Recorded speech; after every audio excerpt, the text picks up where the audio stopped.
Раньше, в старину, девушки сами вышивали, да, для себя изделия, вышивали для будущего мужа изделия. Я считаю, что сейчас в нашем современном мире девушки также должны к этому стремиться, да, чтобы каждая для себя сделала хоран хапы.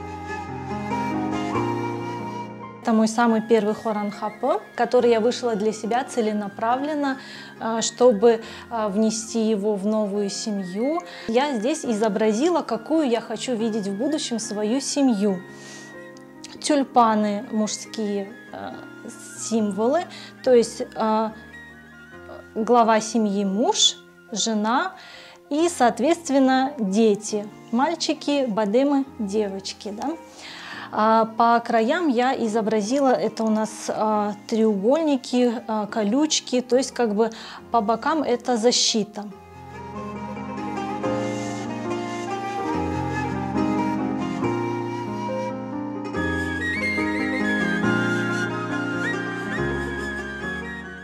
Вышивка мне по духу приходится в плане того, что у меня есть такие черты, как усидчивость, терпение, поэтому каждый стежок мне дается очень легко, и как бы он сам по себе ложится.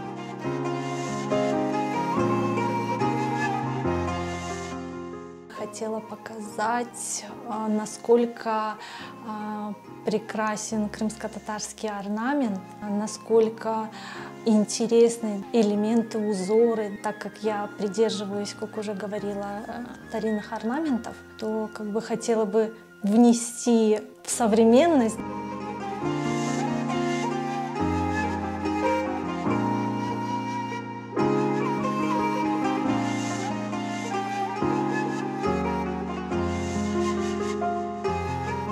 Не так много, по моим наблюдениям, бисер использовался в изделиях, поэтому я больше придерживаюсь старинным, так сказать, канонам.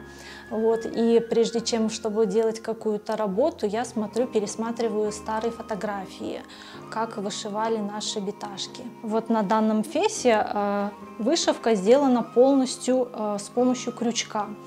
Я, скажем так, совместила современную вышивку с крымско-татарским, да, то есть, используя современный вид техники, я сделала крымско-татарский фес, так сказать, стилизованный.